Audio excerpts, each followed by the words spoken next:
Details చూద్దాం. సచివాలయంలో మంత్రి కేటీఆర్ ను కలిశారు చక్రి కుటుంబ సభ్యులు. చక్రి మృతిపై అనుమానాలు ఉన్నాయని న్యాయ విచారణ జరిపించాలని కోరారు.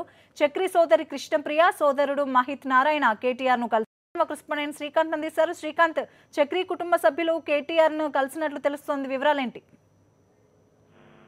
ఇప్పటికే చక్రి కుటుంబ సభ్యులు పరస్పరం ఫిర్యాదులు, కేసులు, అలాగే పోలీస్ స్టేషన్లు చుట్టూ తిరుగుతున్నటువంటి సమయంలో ఈ రోజు మరో అడుగు ముందుకేసినటువంటి చక్రి సోదరుడు, సోదరి, అలాగే చక్రి తల్లి కూడా ఈ రోజు సచివాలయానికి వచ్చారు. మంత్రి కేటీఆర్ ను కలిసిన వాళ్ళు చక్రి మృతిపై అనేక అనుమానాలు ఉన్నాయి, న్యాయ విచారణ జరిపించాలి, దానికి ప్రభుత్వ సహకారం అవసరమని మంత్రి కేటీఆర్ ను కోరారు.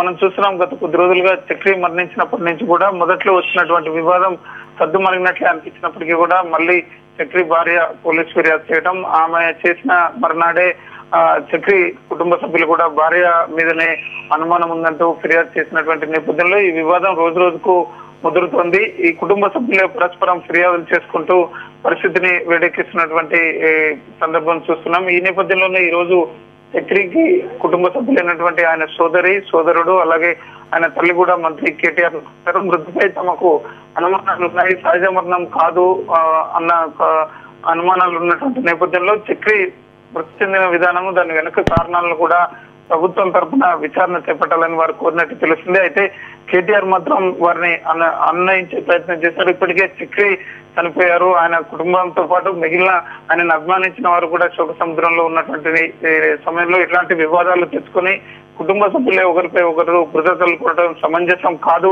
ఏదైనా ఉంటే ఇప్పటికే పోలీస్ కేసులు నమోదయ్యాయి కాబట్టి పోలీసులు విచారణ అనంతరం నిజానిజాలు బయటపడతాయి కాబట్టి ఈ వివాదాన్ని మరింత కొనసాగించి కుటుంబ సభ్యులే ఇలా ప్రవర్తించడం సరికాదన్న ధోరణిలో కూడా కేటీఆర్ సర్ది చెప్పే ప్రయత్నం చేసినట్లు సమాచారం ఉంది. తరంగిణి.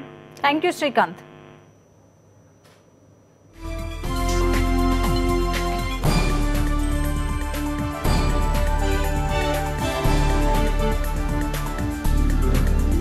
జరగాలని వచ్చాము, అంతకు మించి ఏం లేదు. అంటే ఏ రకమైన న్యాయం కావాలి, అసలు ఏ విషయంలో మీకు న్యాయం కావాలి? మా అన్నయ్య డెత్ విషయంలో న్యాయం కావాలని వచ్చాము. దీన్ని ఇంతటితో ముగిద్దామండి. థ్యాంక్ యూ అందరికీ. ప్లీజ్ అండి, అవన్నీ మళ్ళీ తర్వాత మాట్లాడదాం. తమ్ముడు చక్రి మృతి మీద సమగ్ర విచారణ జరిపించాలని మేము మినిస్టర్ గారిని, పోలీసులను అందరినీ కోరుకుంటున్నామండి. మాకు న్యాయం జరగాలి, మృతి మీద విచారణ సమగ్రంగా జరగాలని, తమ్ముని ఆత్మకు శాంతి చేకూర్చాలని కోరుకుంటున్నాం. ఇప్పుడంతా ఇంకా పోలీసులు ఎంక్వైరీలో ఉందండి, అది తెలియాలండి, అంతే అండి. అలా ఏం లేదండి, వాళ్ళు చేస్తున్నారండి. వాళ్ళు ఎంక్వైరీ చేసినాక మనకు అన్ని విషయాలు తెలుస్తాయండి. ఎవరినండి విచారణ చేయించాలని అడిగామండి. అంటే చనిపోయిన రోజు ఎందుకు ఈ విషయాన్ని మీరు ప్రస్తావించలేదు? ఇప్పుడు ఇన్ని రోజుల తర్వాత అవన్నీ మనకు అందరికీ తెలిసిన విషయాలే అండి.